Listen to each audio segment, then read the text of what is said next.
For 15 years, I took care of my wife. She never worked a day in her life.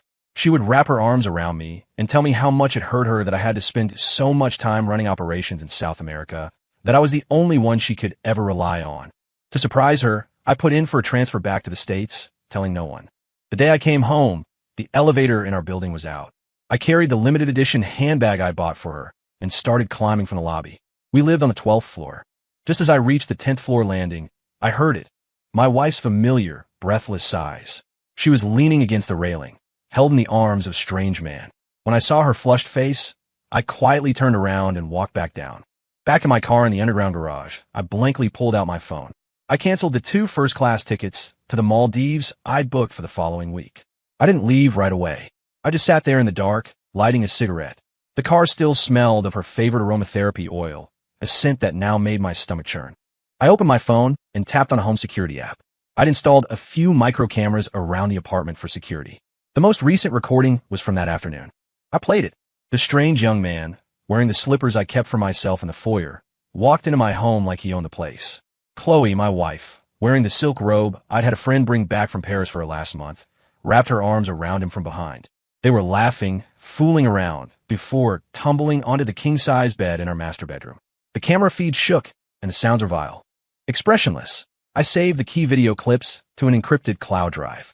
My phone buzzed. A text from Chloe. Honey, why aren't you home yet? I thought you were landing today. I miss you so much. Kisses.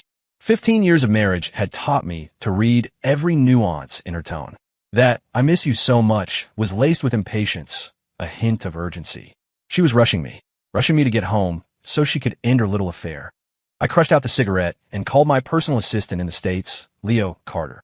I need a full review of all my assets, specifically the activity on all of Chloe's secondary cards, properties, and any trust funds linked to her. And one more thing, run a background check on a personal trainer named Ryan Miller. I want everything you can find on him. Dig back as far as you can. Right away, Mr. Stone.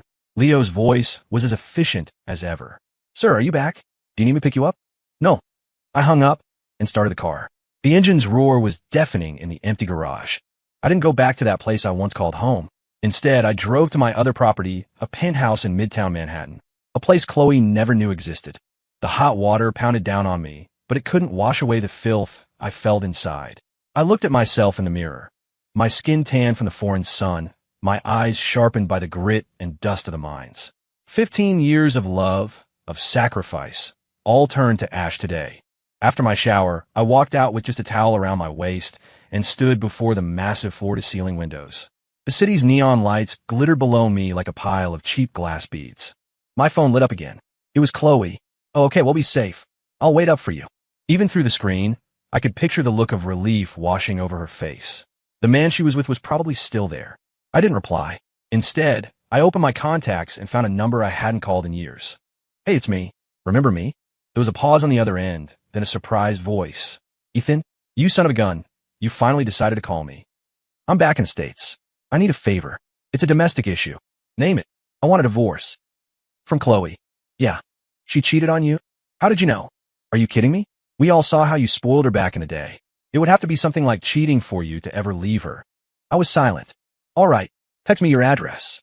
I'll come by tomorrow. It's about time you saw what your old classmate has been up to. I'm the best divorce attorney in the country now. Sophia Ford's voice on the other end was confident and sharp. After hanging up, I deleted my entire text history with Chloe. 15 years. Over 30,000 messages, from sweet nothings to mundane chatter, and finally, to deceit. I didn't hesitate for a second. The next day, I went home, pretending nothing had happened. Chloe, dressed in a beautiful loungewoman outfit with perfect, light makeup, threw herself at me the moment I opened the door. Honey, you're finally back. I missed you to death. She hugged me tightly, her soft body pressing against mine, her voice filled with the joy of a long-awaited reunion. I gave her a stiff pat on the back and handed her the shopping bag I was holding. A gift for you. Her eyes went wide when she saw the logo on the bag. She shrieked with delight and immediately tore it open. Wow, it's the one I sent you a picture of. You're the best, honey. She stood on her toes and kissed my cheek. The scent of her lipstick made my stomach turn. What took you so long? The elevator was broken yesterday. I was worried you got stuck, she chattered, admiring her new purse. Yeah, I said calmly, taking off my shoes. I started climbing the stairs yesterday, but got exhausted by the 10th floor, so I went back down. I stared directly at her face. Her smile froze for an instant, her eyes darting away. Oh, well, that's such a shame. Come on, come inside. I made your favorite pot roast. She quickly changed the subject, pulling me enthusiastically toward the dining room. The table was covered with a lavish spread, all my favorite dishes. In the past, a scene like this would have moved me, made me feel like all my hard work was worth it. Today, it felt like a sick joke. She served me food, asking in a soft voice if my time in South America was difficult. A friend of mine over there is going through a rough time, I said, picking up a piece of meat, as if speaking casually. What happened? He's away a lot for work, and his wife got lonely. Started seeing someone else. All the money he worked so hard for, she was spending on her boy toy. Pathetic, isn't it? Clatter. Chloe's fork fell to the floor. Her face was pale as she bent down to pick it up. That woman is horrible. She's not even human, she stammered, her voice trembling slightly as she retrieved her fork. She looked up at me, forcing a smile that was uglier than a grimace. Don't you worry, honey. I'll only ever love you. You're my whole world. What would I ever do without you? Her acting was superb. Her eyes reddened on cue. I just nodded and kept eating. After dinner, I leaned back on the sofa and said my phone was dead, asking to borrow hers to call my assistant. She unlocked it and handed it over without a second thought. Here you go, honey. I took her phone to the balcony, my back to her. My fingers moved quickly, plugging in a micro data syncing device. Within seconds, everything on her phone, chats, photos, transaction records, was copied to my device. I saw her text with Ryan Miller. Babe, he's delayed again. Tonight is all ours. Hey, sweetie, I used your car to buy my mom a lawnmower set. She was so happy. Babe, I think my husband is getting suspicious. We should probably lay low for a bit. Scrolling down, I saw the money transfers to him. Tens of thousands, $100,000 at a time. The memos read, a bonus for my baby, baby's spending money. I even found a draft of a business plan. She was planning to convince me to invest $500,000 to open a boutique fitness studio for Ryan. My wonderful wife. Later that night, she came out of the shower wearing a sexy nightgown and wrapped her arms around me from behind. Her warm breath was on my neck. Honey, I've missed you so much. I grabbed her hands and pulled them off me. Not tonight. I'm exhausted from the flight. Her body went rigid. I could feel the surprise in her eyes, the disappointment, and even a flicker of annoyance. She was probably upset that I was interrupting her fun. The next morning, I left early, using the excuse of an important international conference call at the office. I didn't go to the office. I drove straight to the most expensive office building in the city. Sophia Ford's law firm was on the top floor. She was wearing a sharp, black power suit, her hair cut short. Her makeup was flawless, her gaze intense. You're here, she said, handing me a cup of pour-over coffee. So, tell me what happened. I plugged the encrypted flash drive into her laptop. It contained all the evidence I had compiled, the photos of Chloe and Ryan in the stairwell, the security camera footage from our home, the text messages, the spending records. Sophia reviewed it all quickly, her expression unchanging. This is clean, she said when she was done. She's the at-fault party in an infidelity case. The vast majority of your assets are premarital or held under your corporate entities. What she can walk away with is next to nothing. I want her to walk away with nothing, I said. No problem. Sophia nodded. The first step is to freeze all her financial resources. Make her understand her situation. I signed a stack of documents, giving Sophia full power of attorney. Thank you for this. We're old friends for. Just buy me dinner tonight, Sophia said. Leaving the law firm, I call my assistant, Leo. Mr. Stone, the file you requested has been sent to your email. Good. Also, execute the asset freeze immediately. Suspend every secondary bank card and all access to family trust funds under Chloe's name. And for our apartment, notify building management that we're changing the locks and the codes. Understood. At 3 p.m, while Sophia and I were finalizing the details of the divorce agreement in a coffee shop, my phone started ringing. It was Chloe. I didn't answer. The phone rang a dozen more times before falling silent. Then came the flood of texts. Honey, where are you? Why isn't my card working? All my cards are frozen. What's going on? Pick up the phone. I'm stuck at the boutique. This is so embarrassing. Honey, are you mad at me? I'm sorry. Please don't ignore me. I stared at the messages, feeling nothing. Sophia glanced at my screen, a cold smirk playing on her lips. Looks like she's starting to panic. A new message came through. I'm home, but the code isn't working. I can't get in. Honey, where are you? The time was right. I sent her a single text. We're waiting for you at the cafe where we had our first date. Come talk. Half an hour later, Chloe burst in like a frightened rabbit. The moment she saw Sophia, sitting across from me, and the document on the table titled Divorce Agreement. The color drained from her face. She froze, staring at me in disbelief. I tossed a stack of printed photos and screenshots in front of her. Pictures of her and Ryan kissing in the stairwell. Pictures of her lying in his arms, smiling sweetly. Screenshots from the video of them tumbling on our marital bed. What is this? Her voice was trembling. Chloe, sign it, I said calmly, and then you can get out. The house, the cars, everything on your back that you didn't earn yourself, it all stays. She stumbled, grabbing the table to keep from falling. No, it's not. Ethan, let me explain. Explain. I laughed. Explain how much fun you were having in my bed. My words were a knife, slicing through her facade. She crumpled to the floor, looking at me with desperation. I'm sorry. Ethan, I'm so sorry. Please, just forgive me this one time. Chloe grabbed my leg, sobbing hysterically. It was a moment of weakness. He seduced me. You're the one I've always loved. I shook her hand off in disgust, pulling a napkin from the table to wipe the spot where she had touched my pants.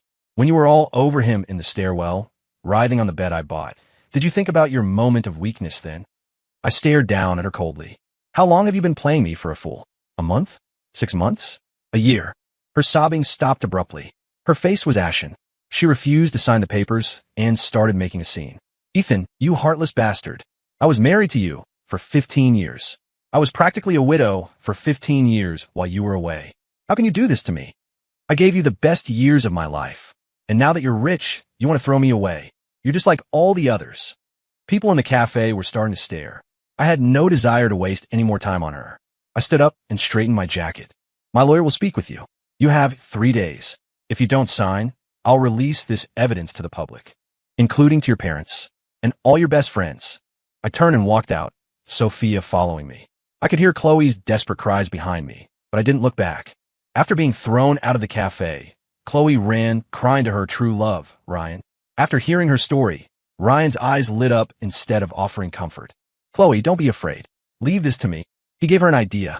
She should leak her story to the media, painting herself as the devoted wife of 15 years who was being cruelly abandoned by her ruthless, wealthy husband. A guy as rich as your husband cares about his reputation more than anything. Once public opinion is on your side, he'll have to back down. And when he does, we won't just settle for a divorce. We'll sue him for damages. We'll hit him hard. $50 million. No, $100 million. Ryan's eyes gleamed with greed. He didn't care about Chloe. He only cared about my money.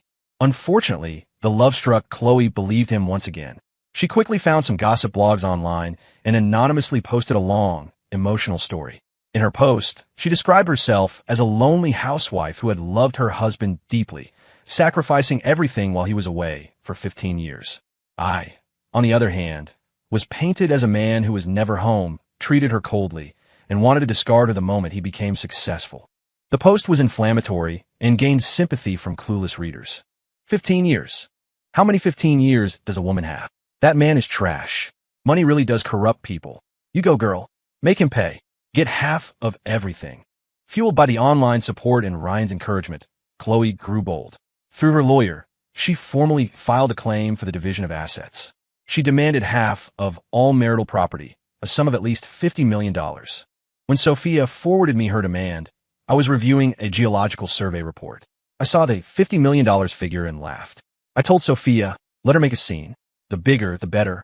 At the same time, I had Leo prepare a special gift, a detailed accounting of every single dollar I had spent on Chloe over the past 15 years. It was also time for everyone to learn who I really was. The story fermented online for 2 days, gaining more and more traction. Chloe's sob story was reposted by major tabloid sites, each with a more sensational headline than the last. 15 years of devotion. My billionaire husband wants to leave me with nothing. Inside a gilded cage. The tragic tale of a discarded trophy wife. Just when Chloe thought victory was in her grasp, waiting for me to come crawling back, Forbes published an exclusive interview.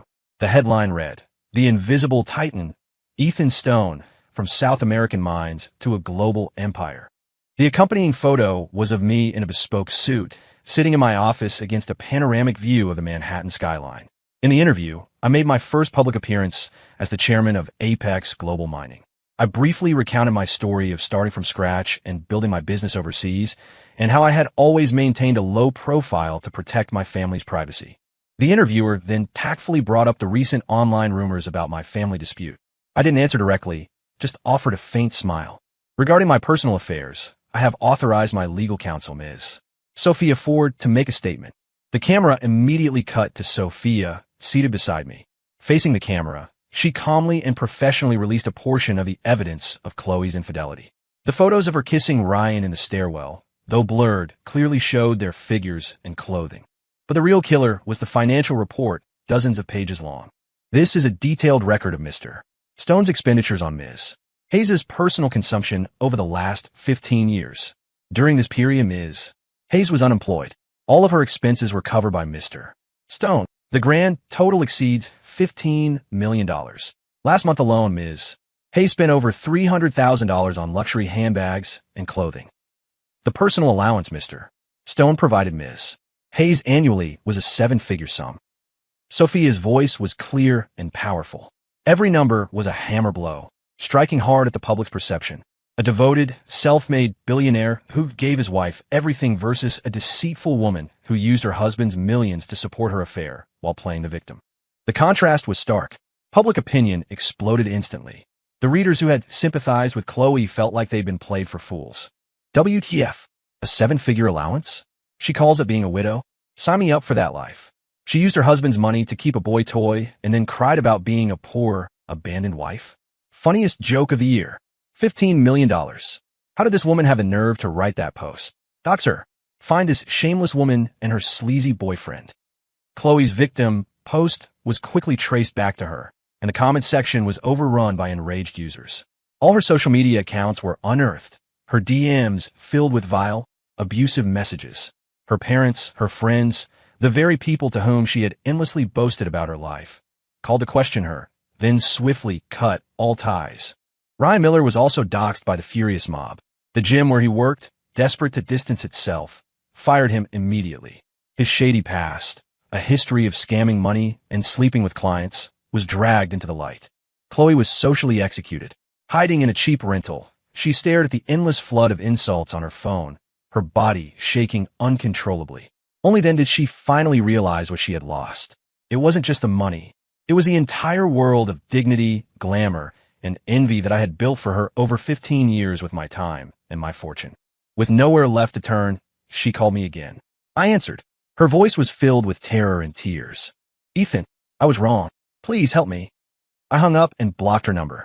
There was nothing left to say to someone who was already dead to me. Ryan Miller's reputation was in ruins. On top of that, it turned out he had scammed other female clients and was now saddled with a mountain of debt to loan sharks. Collectors were camped outside his door day and night. He blamed Chloe for everything. If that stupid woman hadn't blown things up, he'd be opening his own studio with a few million in his pocket by now. Instead, the money was gone, his job was gone, and his name was toxic. He decided to make one last, desperate gamble. He found the basement apartment where Chloe was hiding. At that moment, she was huddled in a corner, knees pulled to her chest, shivering. Ryan knocked on the door. When she saw him, she looked like she had seen a ghost. What are you doing here? This is all your fault. But Ryan's demeanor was completely different. His face was covered in a gentle smile. Chloe, don't be scared. I'm here to help you. He stepped inside, comforting her in a soft voice. There's still a way out of this. If you work with me, we can get the money, run away together, and start over somewhere no one knows us. Pushed to the absolute edge, Chloe's judgment failed her once again. She looked at Ryan as if he were her last lifeline. Really? We can start over. Of course. Ryan promised her. He lured her to an abandoned warehouse. And there, his true colors emerged. He tied her up with rope, took pictures of her crying in terror, and sent them to me. Ethan Stone, I have your wife. $100 million in old, non-sequential bills, where you can come collect her body. I was in Sophia's office when I received the message. We were sipping her prized Hong Pao tea. I showed her the phone. She raised an eyebrow. He's desperate. It was expected, I said calmly. From a day I returned to the States, on my orders, my assistant Leo had hired a professional security team to monitor Ryan's movements 24/7. His every action was under my control. I forwarded the photos, the ransom text, and the warehouse's real-time GPS location directly to the police. Sophia pulled up the live feed from the security team surveillance. On the high-definition screen, Ryan was pacing smugly, phone in hand, waiting for my reply. I was so unconcerned I had time to lift my teacup and comment to Sophia, "This tea is excellent." Of course it is. It's a genuine Wooey Mountain original. We watched the screen like it was a movie. Less than 10 minutes after Ryan sent the text, the warehouse doors were smashed open. A fully armed SWAT team descended like ghosts, slamming him to the ground in an instant. Ryan was in handcuffs before he even had time to react. Chloe was untied, and an officer draped a blanket over her shoulders. She was still in shock, thanking the police incoherently. A young officer told her, "Ma'am, you don't have to thank us. You should thank your husband. He reported it the moment it happened and provided us with your exact location." Chloe froze. He called the police? He knew all along. She collapsed onto the cold concrete floor, her mind a complete blank. She finally understood. From start to finish, she had been nothing but a stupid pawn used by Ryan. And the man she had betrayed, the man she thought she could manipulate, wielded a power and a level of control she couldn't even begin to imagine. She had lost, utterly and completely. The divorce proceedings were a foregone conclusion. In court, Sophia presented a mountain of irrefutable evidence. As the party guilty of gross marital misconduct, Chloe was ordered to leave the marriage with nothing. She had no premarital assets, and all the luxury goods and jewelry I had given her were deemed gifts intended to maintain the marital relationship. With the relationship broken, the basis for the gifts was void, and she was required to return everything. The moment the judge's gavel fell, Chloe's face was ashen. The judgment was enforced, and she was evicted from the home we once shared. She left with nothing but a few changes of old clothes and the few $1,000s she had left after paying her lawyer. She tried to go to her parents, but they told her she had brought shame on the entire family, screaming at her over the phone and refusing to let her in. In the end, her mother softened, shoving $20,000 through a crack in the door and telling her to get lost and never contact them again. For the first time in her life, Chloe, who had been pampered for 15 years, tasted homelessness. She had to drag her luggage to a grim, low-income neighborhood in the outer boroughs and rent a sunless basement apartment. The room was dark and damp, with peeling paint and the smell of mildew in the air. For the first time, she had to worry about survival. She was 36 years old, hadn't worked a day in 15 years, and had no marketable skills. The resumes she submitted went unanswered. Finally, she found a job as a waitress in a small diner, clearing tables and washing dishes. She was yelled at by her boss and criticized by customers all day. At the end of her shift, her back ached and her hands were blistered from hot oil. She would drag her exhausted body back to that tiny basement room. She'd look in a mirror at her own face, now sallow and gaunt from stress and poor nutrition, and at her hands, raw and red from the harsh dish soap. She began to miss her old life with a desperate, all-consuming ache. She missed waking up whenever she wanted, shopping and having afternoon tea with her friends, and waiting for her husband to come home, knowing that a little pouting could get her the latest designer bag. Regret was a venomous snake, gnawing at her heart day and night. She finally understood that what I had given her was never just money. It was a world free of worry, a world of respect and envy. And she had destroyed it all with her own hands. She started trying to find information about me, like a madwoman. Soon, she saw me on the financial news.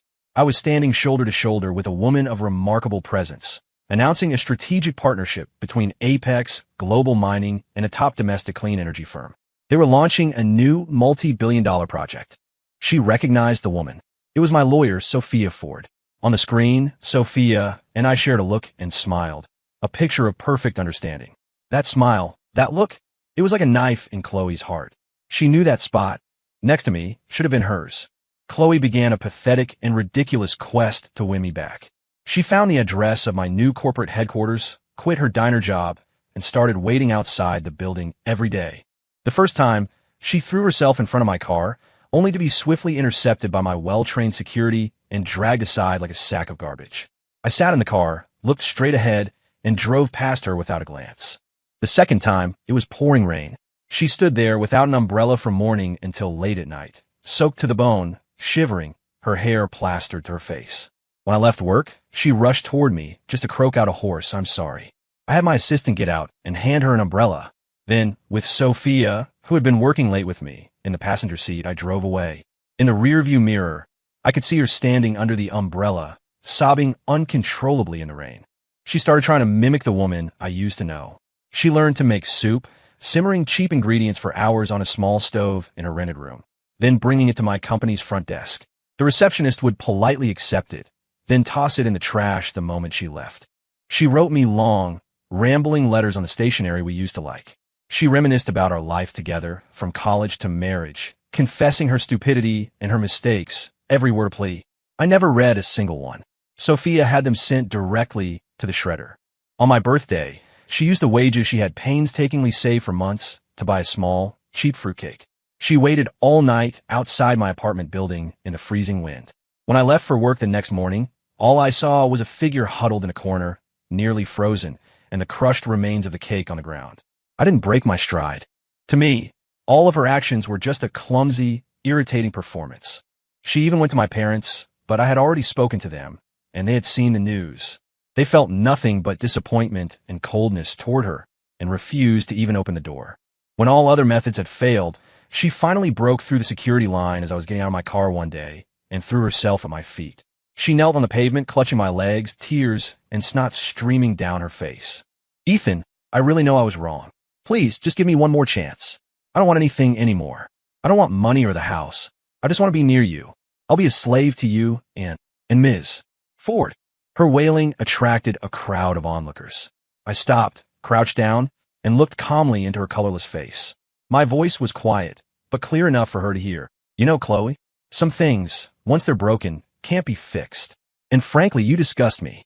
I stood up and walked into the building without a backward glance, her utterly shattered screams echoing behind me. My relationship with Sophia happened naturally. The way she handled the situation with Chloe, her calm, professional, and decisive manner, left a deep impression on me. And during our subsequent collaboration on the Clean Energy Project, I saw her brilliance as a top-tier lawyer and her vision as a business partner. She was independent, clear-headed, and always knew what she wanted. Being with her, I felt a sense of ease and connection I had never known. I admired her intellect, and she respected my strategic mind. One night, as we were celebrating the successful closing of a project phase, I told her how I felt. "Sophia, I don't want you to be my lawyer anymore." She raised an eyebrow, looking at me. "I want you to be my girlfriend." She smiled, her eyes dancing. "Mr. Stone, I have quite a few suitors. You'll have to show me some serious commitment. I will give you final interpretive authority on all my future legal affairs. Is that commitment enough?" Her smile widened. "Deal." We were official. We were no longer client and lawyer, but equal partners, soulmates. We could fight side by side in the boardroom and share our deepest thoughts late at night. I took her to the library in my Manhattan penthouse. It was my true sanctuary, filled with walls of classic books and my collection of rare teas. Chloe, in 15 years, had never once set foot in here. She had no interest in any of it.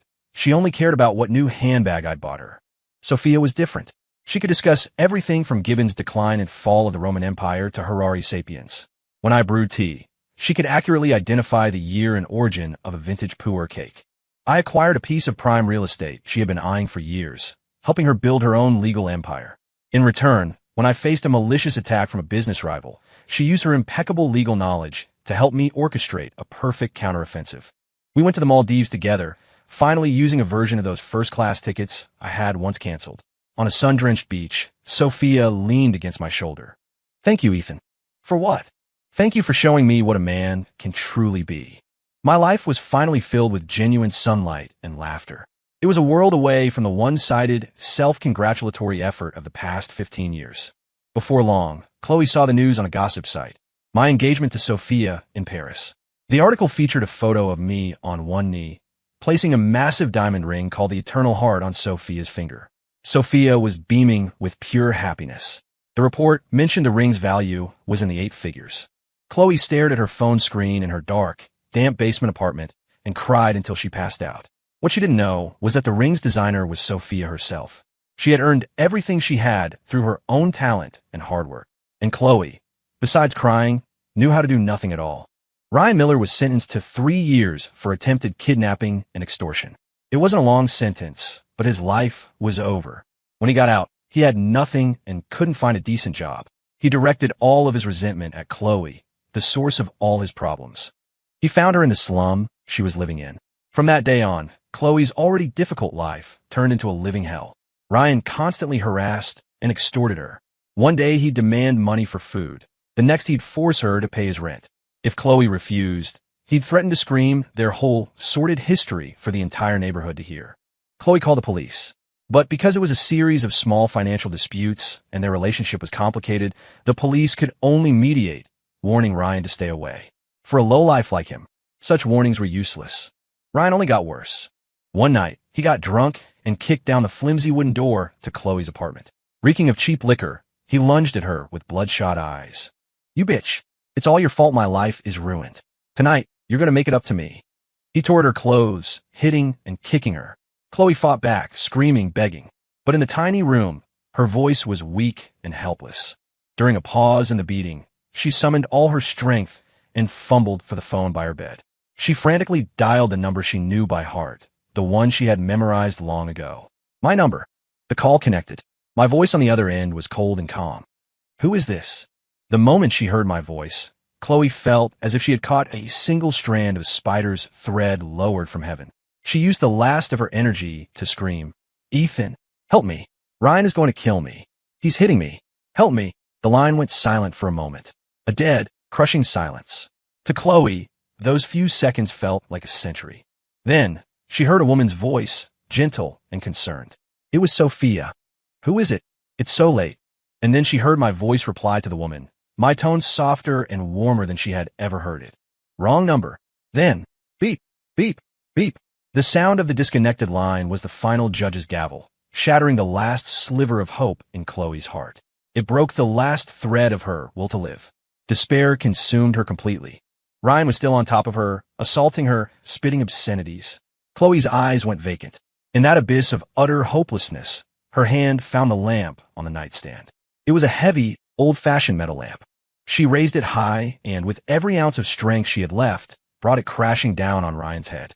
Once, twice, 3 times, blood splattered across her face.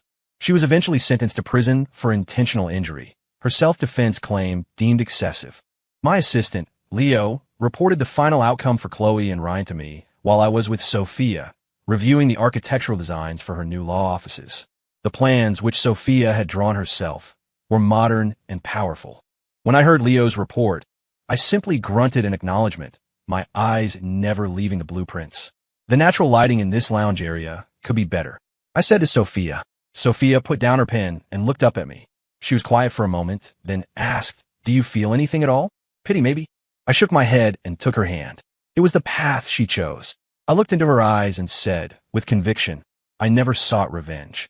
I only took back what was mine to begin with, including the emotional cost of those 15 years. Whether her life turned out good or bad after, that was the direct result of her own actions. I have no obligation and no interest in paying for her mistakes." Sophia smiled, a beautiful, genuine smile. She squeezed my hand tightly. "That's a good way to be." Our wedding was a low-key affair, with only our closest family and friends. I introduced Sophia to my parents. They were incredibly pleased with their new daughter-in-law, independent, capable, and respectful. At dinner, my mother held Sophia's hand and chattered on, while my father, beside them, wore a look of contentment I hadn't seen in years. At our family gatherings, the name Chloe was never spoken again. She was like a speck of dust blown away by the wind, as if she had never existed in my life at all. My business empire grew, with the clean energy division becoming our new engine of growth. Sophia's law firm became a titan in the industry, a benchmark for excellence. We were both busy, but we always made time for each other. We would go for runs along the Hudson in the morning or fly to a private island for the weekend. I finally understood that the best kind of love isn't about raising a canary in a gilded cage. It's about soaring together, like 2 hawks against the sky. We were equals, and we were deeply in love. This was what a relationship was supposed to be. A few years later, in the common room of a women's prison, the television was broadcasting a major international business forum. A woman in a prison uniform, her hair graying and her face aged and haggard, stared intently at the screen. It was Chloe. The years and the hardships of prison life had erased all of her former radiance. On the screen, as leading figures in the global clean energy sector, Sophia and I were seated on the main stage, taking questions from the international press. The camera zoomed in for a close-up. I was in a perfectly tailored suit at the height of my powers. Beside me, Sophia was elegant and confident in a white suit. The matching wedding bands on our joined hands gleamed. My eyes were filled with love for the woman beside me and absolute certainty about our future. Hayes, inmate 3721. What are you staring at? Time for work duty, a guard shouted sharply. Chloe didn't move, her eyes fixated on the screen as an uncontrollable tremor ran through her body. An inmate next to her nudged her impatiently. What are you looking at? Your eyes are going to pop out. They're just some rich people. What's it got to do with us? Chloe ignored her, murmuring to herself in a voice as faint as a dream. That was supposed to be me. That seat. That man. All of that glory. It was all supposed to be mine. No one paid any attention to her crazed whispers. In here, everyone had a past they'd rather forget. The TV broadcast switched, and the host's excited voice praised Sophia and me as the perfect union of love and ambition in our modern era. Chloe couldn't hold herself up any longer.